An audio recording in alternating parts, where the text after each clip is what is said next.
আজ যশোর ও মানিকগঞ্জ সহ দেশের বিভিন্ন জেলায় পেঁয়াজ বিক্রি হচ্ছে কেজি প্রতি ১৩০ টাকা। তবে দিনাজপুর, চট্টগ্রাম ও গাইবান্ধায় দাম আরও কম। দিনাজপুরে নেমে এসেছে ৭০ থেকে ৯০ টাকা এবং চট্টগ্রামের খাতুনগঞ্জে দেশীয় পেঁয়াজ ৮৫ থেকে ১০৫ টাকা। মুড়ি কাটা পেঁয়াজ বিক্রি হচ্ছে ৭০ থেকে ৮০ টাকা কেজি দরে। একদিন আগেও প্রতি কেজি পেঁয়াজ খুচরা বিক্রি হয়েছে ১৩০ থেকে ১৫০ টাকায়। একদিনের ব্যবধানে গাইবান্ধায় পেঁয়াজের কেজি ৮০ টাকা কমে বিক্রি হচ্ছে ৯০ টাকায়। পেঁয়াজের দাম বেশি ছিল, ১২০-১৩০ টাকা দাম ছিল, এখন দাম বাজার কমে গেছে, এখন আমি ৮০ টাকা কিনলাম। আগে একটু বেশি সমস্যা ছিল, দাম বেশি ছিল দেখে একটু দাম কমছে, একটু সুবিধা আমাদের। পেঁয়াজ আমদানির অনুমতির পর কমতে শুরু করে দাম।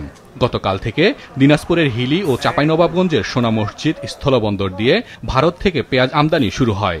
সেই পেঁয়াজ পাইকারি বিক্রি হচ্ছে ৭০ টাকা কেজি দরে।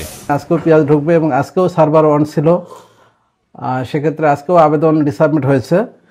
আমার মনে হয় যেহেতু আইপির এখন রেগুলার দিবে এবং পেঁয়াজ আমদানি স্বাভাবিক থাকবে এবং বাজারে এটার একটা পজিটিভ প্রভাব পড়বে, ভোক্তা পর্যায়ে মনে হয় পেঁয়াজের দাম কমার সম্ভাবনা আছে আর কি।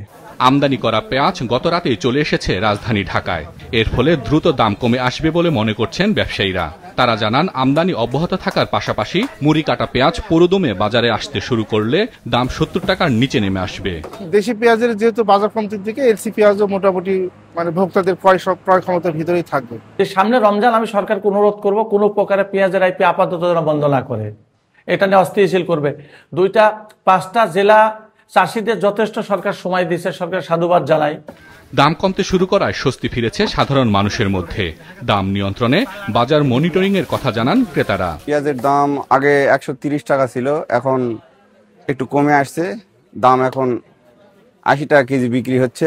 প্রতিদিনকে পেঁয়াজটা কিনছিলাম ১৪২ টাকা, বেশি ১৫০ টাকা, তারপর বাজার কমে গেছে, এখন বেচতে ১৩০ টাকা। 2-3 গাড়ি পেঁয়াজ ঢোকার ফলে দেশির দামটা অনেকটাই কমে আসছে, যেটা এখন কাঁচাটা বিক্রি হচ্ছে ৭০ টাকা কেজি দরে আর শুকনাটা বিক্রি হচ্ছে ৯০ থেকে ১০০ টাকা কেজি দরে।